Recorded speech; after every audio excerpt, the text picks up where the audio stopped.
Como hemos comentado antes, esta era la parada en la cual vamos a resumir un poco lo que era la ruta interpretativa minera. Él es, como he dicho anteriormente, catedrático emérito de la Universidad de Cartagena, y hemos tenido mucha suerte porque es una de las personas más apuestas, con más conocimientos de este entorno y de otros, pero en concreto de este. Es pionero en el tema de la Sierra Minera. De hecho, pertenece a la Fundación Sierra Minera. Yo lo acabo de conocer hoy, lo conocía para mí ha sido un placer. Tampoco puedo decir mucho de ti, pero bueno, yo creo que te conoce mucha gente.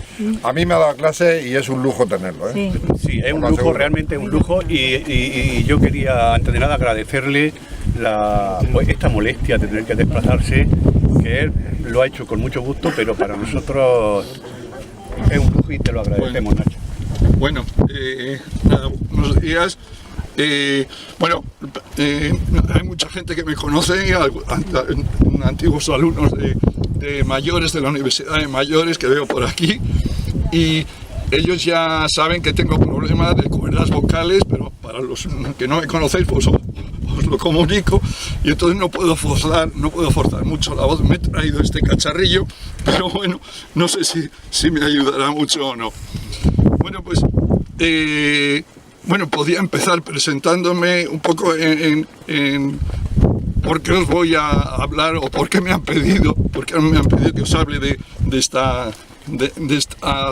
la mina.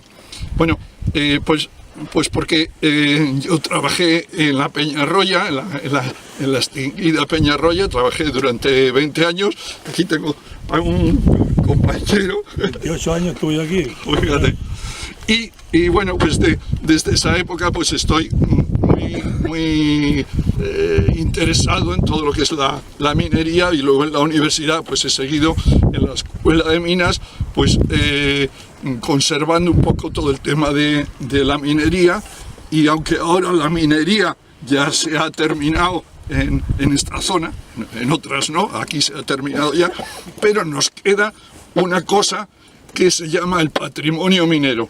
Es decir, los restos de esa actividad minera que durante no ya siglos, sino durante milenios, ha sido importantísima en la comarca de Cartagena, bueno, y en todo el sureste de España. Lo que vamos a ver es parte de ese patrimonio minero. Vamos a hablar un poco de lo que era la mina Brunita. Bueno, primero el nombre no deja de ser curioso, lo de Brunita. Se debe a un alcalde que hubo en Cartagena, creo que durante la República, que se llamaba Ángel Bruna, y que todos conocéis la calle de Ángel Bruna. Bueno, pues ese fue accionista o copropietario de estas minas, y de ahí parece ser que viene el nombre de mina Brunita. La mina Brunita, que fue la mina más rica de la Sierra Minera, o de las más ricas. El problema es que esta mina tiene un tipo de mineral muy complejo, que no lo pudieron aprovechar los antiguos. En la antigua minería, en época romana y tal, estos minerales complejos no los pudieron aprovechar. Y entonces se explotó en época ya muy moderna. En concreto, la mina Brunita se explotó sobre todo en la década entre los 1950 y 1970, 70 y tantos, es cuando se explotó la mayor parte del mineral de esta mina Brunita. Bueno,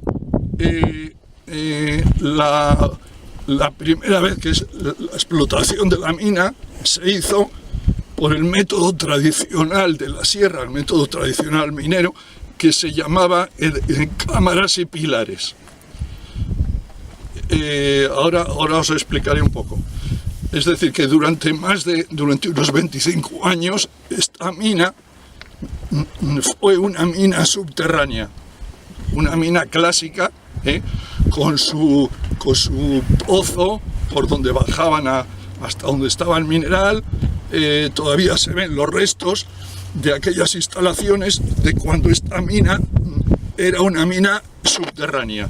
Si miramos allí, vemos unas edificaciones, vemos como una torreta, una casa. Bueno, aquello era la casa de máquinas, ahí estaba la casa de máquinas, ahí estaba el pozo, y por allí bajaban y subían los mineros al interior de la mina, y por ahí también se sacaba el mineral.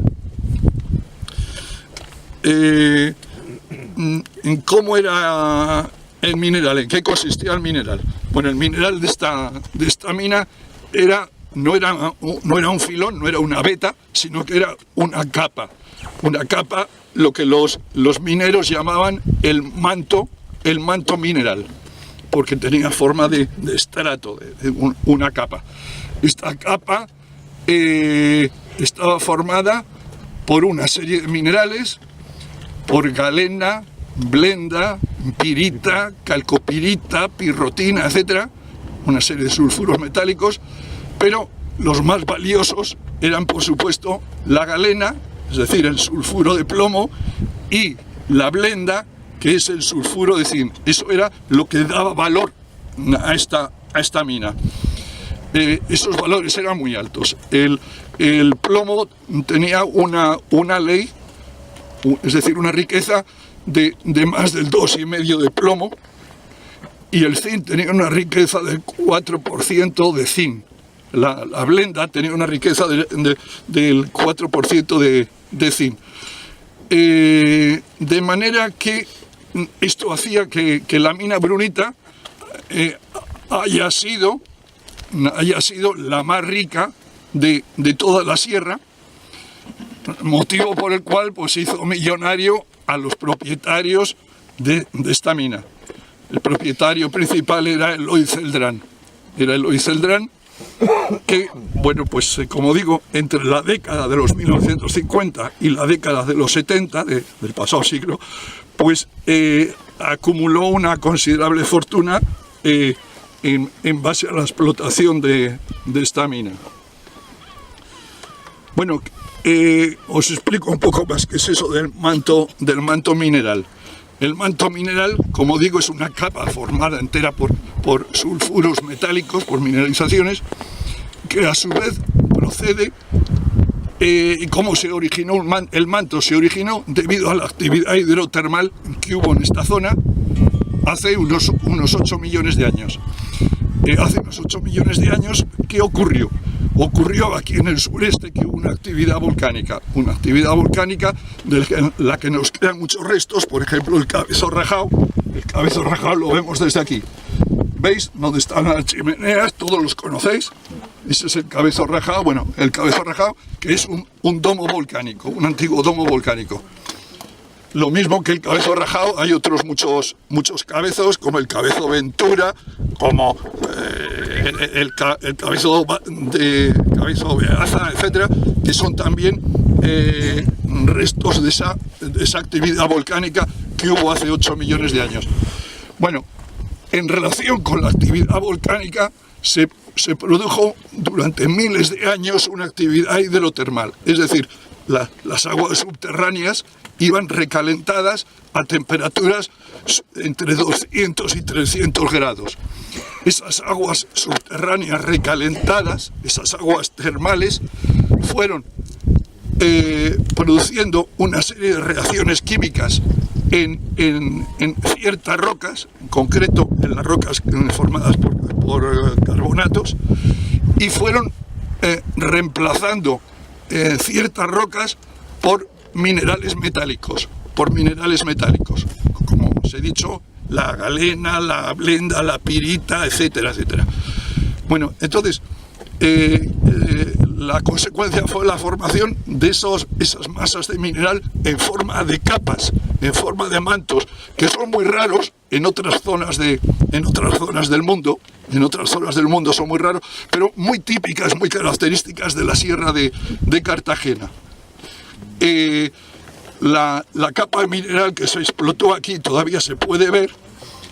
Si miramos hacia la parte oeste de la corta, vemos unas rocas de color amarillento. ¿Eh?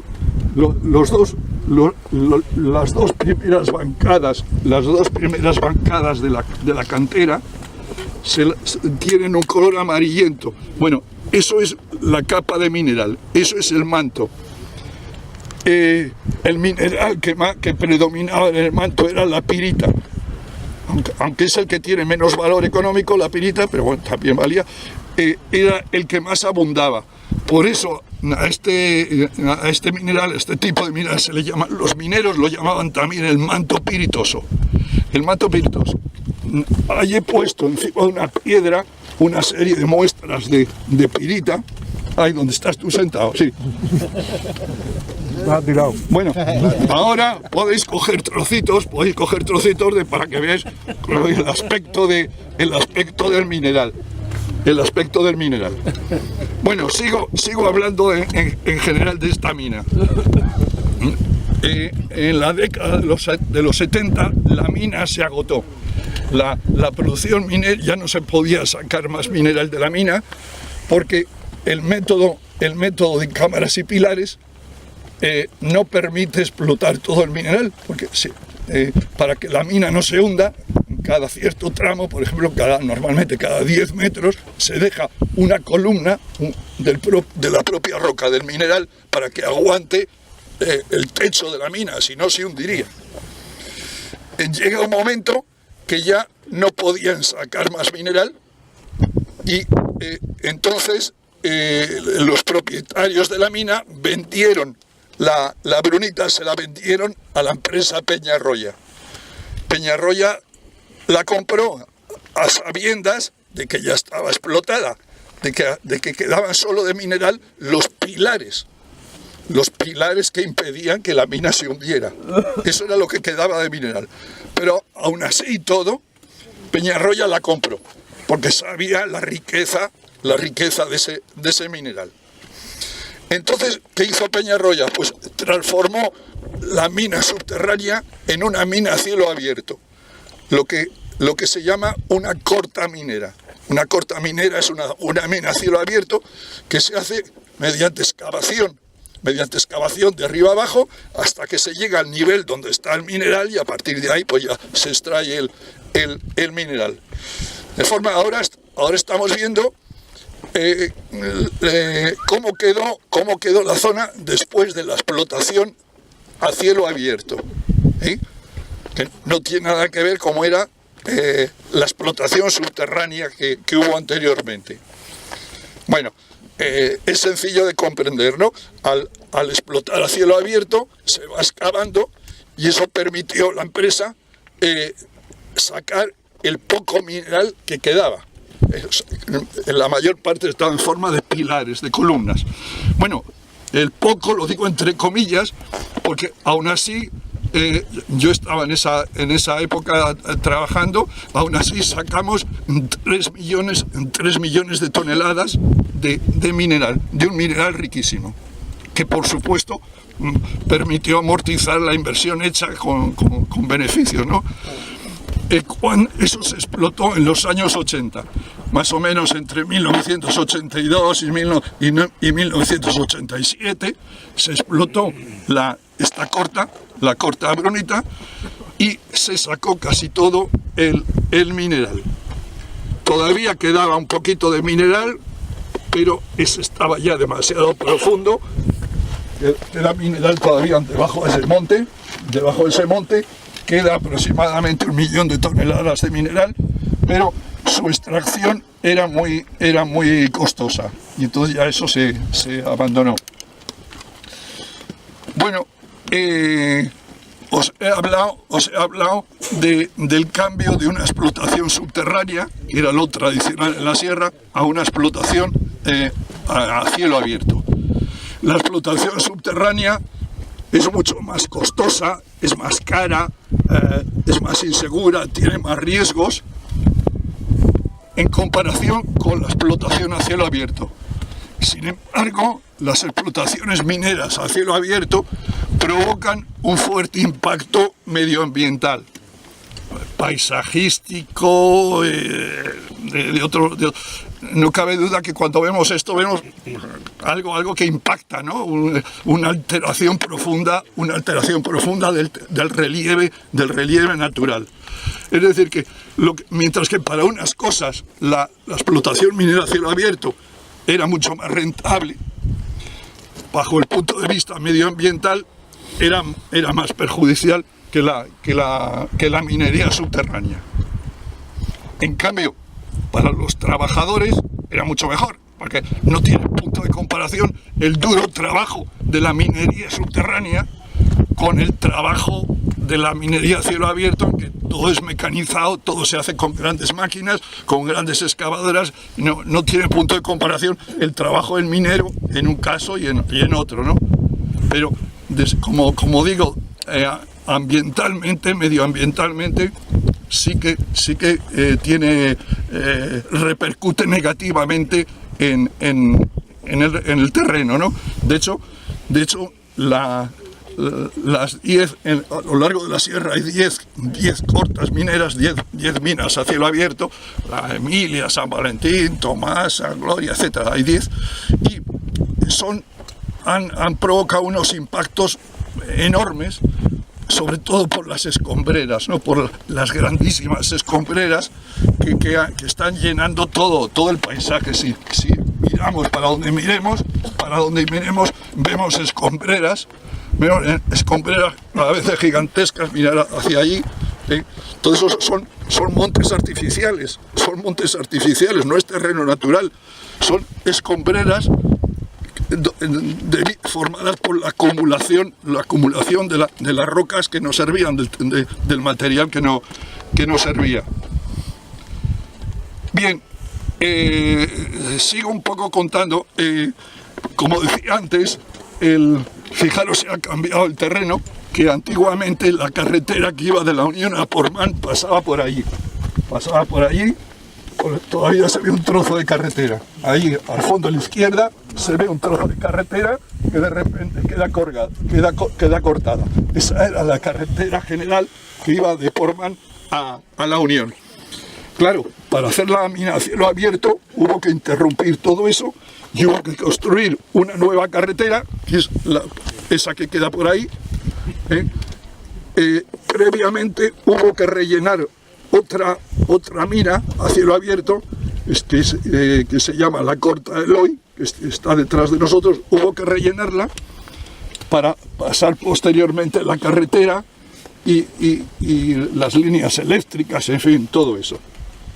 Es decir, que era la operación de hacer la mina a cielo abierto siempre es complicada. Bueno, una de las cosas que complica la minería es el agua subterránea. Durante la explotación de esta mina a cielo abierto, llegó un momento que al profundizar por debajo de un cierto nivel, empezó a manar agua, a salir agua, y para continuar el trabajo no hubo más remedio que instalar bombas y ir achicando el agua que se vertía a la Rambla. Naturalmente, cuando se terminó la explotación de la mina a finales de los años 80, hacia 1987, se dejó de bombear, se dejó de extraer agua.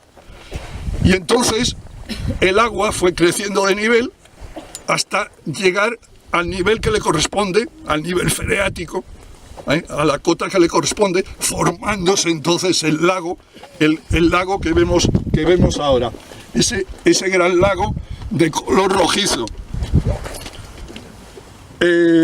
La profundidad que hay en el centro del lago es de 30 metros. 30 metros, que es una casa de 10 pisos, es un edificio de 10 pisos. Esa es la profundidad del lago. Es decir, no se trata de una charca formada por la lluvia, sino que eso es el agua subterránea. Eso es lo que se llama un acuífero. Un acuífero es el agua subterránea que circula por debajo de cierta profundidad y tal. Bueno, ese acuífero, obviamente, ¿cómo está? Pues está contaminado. El color ya lo indica, ¿no? El color ya lo indica. Pero si hacemos análisis químicos, vemos que tiene un pH de 2,6. Fijaros que el agua potable tiene que tener del orden de 7, ¿no? O 6 y mucho. Bueno, pues este agua tiene un 2,6 de pH. Es decir, es muy ácida. Es muy ácida. Casi es ácido sulfúrico, es una mezcla de ácido sulfúrico y de agua. Y aparte lleva disueltos pues determinados metales, entre ellos metales y metaloides como arsénico, como plomo, como lleva muchas cosas disueltas. Es decir, nada bueno. Entonces, esto, bueno, de entrada es un problema medioambiental. La contaminación del agua subterránea es uno de los problemas importantes en el medio ambiente, ¿no? Pero bueno, no alarmarse, porque por alguna serie de mecanismos ese agua que aquí está muy contaminada se mueve, se desplaza, el agua subterránea se mueve, va atravesando terrenos calcáreos y esa toxicidad, esa contaminación se va neutralizando. En concreto, todos los pozos de agua que hay al norte en la zona de la Unión, al norte de la Unión, ya no están contaminados. Digamos que esa agua subterránea se autodepura de alguna manera. No llega, la contaminación no llega al acuífero del campo de Cartagena, afortunadamente, porque ese agua del campo de Cartagena es muy importante para el riego, ¿no? de la agricultura.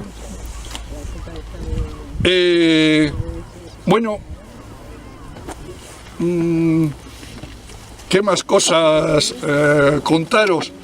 Pues que este sitio,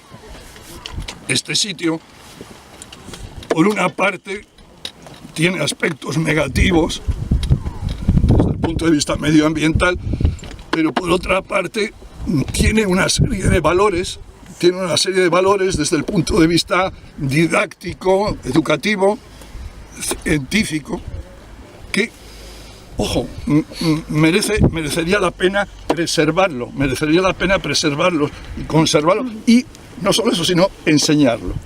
De hecho, ahora se quiere hacer que este sitio se convierta en un LIG. Seguramente no sabéis lo que es un LIG, no tenéis por qué saberlo. LIG significa lugar de interés geológico. ¿Por qué? Porque esto es por lo didáctico que puede ser este sitio, para enseñar a los estudiantes, a la gente en general, pues lo que es la contaminación, la lisificación ácida de las minas, la contaminación de los acuíferos, los efectos, para saber la importancia de la minería en esta zona, para conocer la historia minera de esta zona, en fin, todo ello. Hay una serie de intereses históricos, mineralógicos, medioambientales, pedagógicos, etcétera, que recomiendan conservar este sitio, enseñarlo, explicarlo, como poniendo una señalización, poniendo unos paneles explicativos y demás cosas, ¿no? Este sitio, la Laguna Roja, aunque parece imposible, contiene vida. Hay, de entrada veis que hay plantas, se ven en las orillas, se ven carrizales, se ven cañas. Esas cañas están vivas y aguantan un pH de 2,6. ¿Cómo es eso? Bueno, porque los organismos se adaptan. Entonces, esta laguna es un ejemplo de lo que se llama actualmente un ambiente extremófilo. No sé si habéis oído, seguro que sí, ¿no? la expresión, un ambiente extremófilo. Un ambiente extremófilo es un lugar donde se dan unas condiciones ambientales que parece que deberían imposibilitar la vida, pero sin embargo existe cierta vida. En el agua hay bichicos, hay una serie de microorganismos, Digamos que esto es muy parecido a lo que ocurre en la zona de Río Tinto. En la zona de Río Tinto hay unas lagunas parecidas a estas, y el propio Río Tinto es muy parecido a esto. Y bueno, pues eso ahora tiene un altísimo interés científico. Ahora los científicos de la NASA estudian eso como casos análogos de lo que se supone que se puede encontrar en Marte, por ejemplo. Lo que se supone que se puede encontrar en Marte. Es decir, que tiene muchísimo interés científico.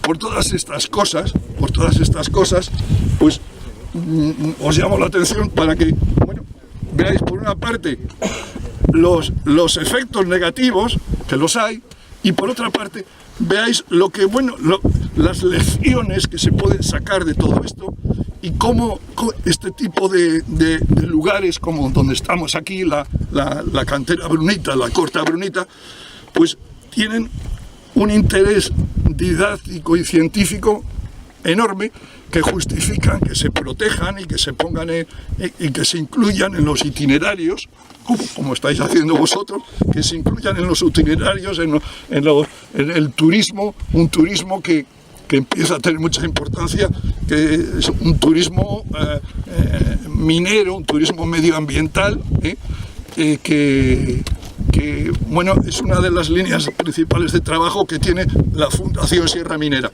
La Fundación Sierra Minera, a la que pertenezco, pues tiene como una de sus tareas principales, pues poner en valor el patrimonio minero de la Sierra de Cartagena, ¿no?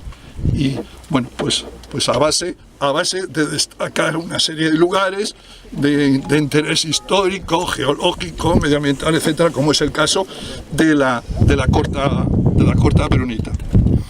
Bueno, he hecho un repaso así muy general, pero lo mejor es que me hagáis preguntas de cosas que seguro que me he dejado en el tintero. Y al fondo del Mediterráneo y en el Mar Menor, que está tan de moda y tan sensibilizado. Bueno, del fondo del Mediterráneo puede haber que haya una parte que vaya hacia el sur.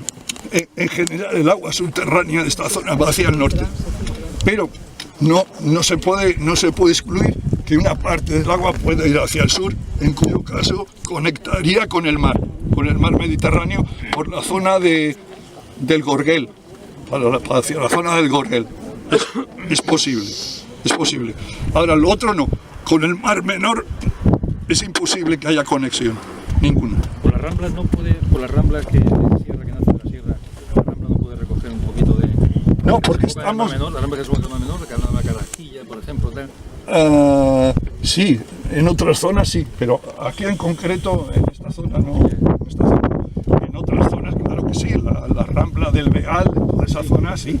Ahí es evidente que hay una lisiviación, sí, y que a través de las ramblas eso va al Mar Menor, por supuesto, sobre todo la rambla del Opollo, la rambla del Beal, toda esa zona es muy importante, la contaminación que aporta al Mar Menor, la contaminación de metales. Aunque también tengo que decir que el problema grave del Mar Menor no son los metales, son otras cosas. Los metales se precipitan, se fijan en los sedimentos, y de manera que el agua está limpia de metales.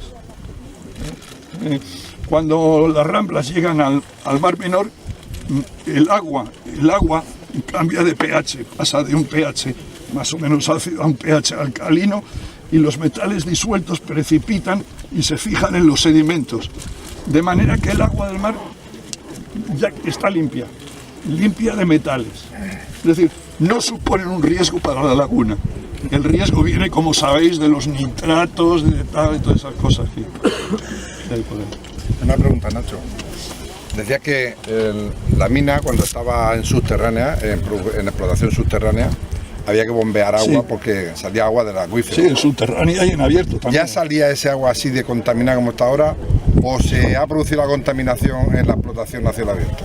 Bueno, efectivamente, la contaminación se produce, bueno, gracias por decirlo, porque la contaminación no es instantánea.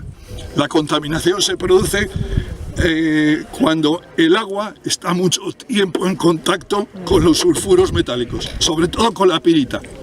¿Por qué la pirita? Porque la pirita en contacto con el agua se descompone y forma sulfato de hierro y ácido sulfúrico. Pero para eso necesita un tiempo. Entonces, realmente esa contaminación se aceleró cuando ya se abandonó la mina, se dejó de bombear y el agua se acumuló. Entonces, a lo largo de años, ha ido contaminándose, no se contaminó en un día. Eso ha sido un proceso que ha durado años, lo que ha tardado en irse contaminando ese agua. O sea que ese bombeo inicialmente saldría más o menos limpio. No tanto. Bueno, no tanto, pero no tanto. como ahora. Por ejemplo, allí abajo a la derecha vemos una escombrera de color amarillento, de color ocre, ¿no? Bueno, eso era un stock de pirita, es un stock, es una acumulación de mineral que se deja ahí, pues por ejemplo en concreto se dejó para cuando subiera de precio. Bueno, entonces se dejó ahí. Allá había, pues yo qué sé, 200.000 toneladas de pirita, por ejemplo, ¿no? Ahora vas allí y eso es una especie de barro. ¿Qué ha ocurrido? Que con la lluvia ha ido descomponiendo la pirita y formando ácido sulfúrico que va a parar ¿a dónde? A la laguna. Que va a parar a la laguna. Es decir que, como respondiendo a la pregunta del compañero, el proceso de contaminación se produce a lo largo de un largo tiempo de contacto entre la pirita, los sulfuros y el agua. Nacho. Pero bueno, es evidente que la minería ha creado un impacto ambiental, sobre todo a cielo abierto. ¿Qué actuaciones, si es que las hay, aparte de las pequeñas actuaciones que hace la Sierra Minera, qué actuaciones se están haciendo en la sierra para paliar un poco el desastre que hay? Bueno, yo diría que ninguna. Si lo sabe. No, porque el otro día pasamos por Man y vimos que estaba en la cota San José, se estaba haciendo como sellando allí algo. Bueno, es que Portman es un punto y aparte. En Portman, bueno, hay un proyecto en ejecución con un importe, no sé si son 40 millones de euros, me parece que son 40 millones de euros, y para pues, mejorar las condiciones ambientales de la bahía de Portman, de la playa, y una parte, solo una pequeñña parte de los residuos mineros que hay en la playa se van a enviar a la Corta San José. Claro, previamente hay que impermeabilizarla, porque si no, cada vez que lloviera, pues eso soltaba lixiviados, soltaba contaminación.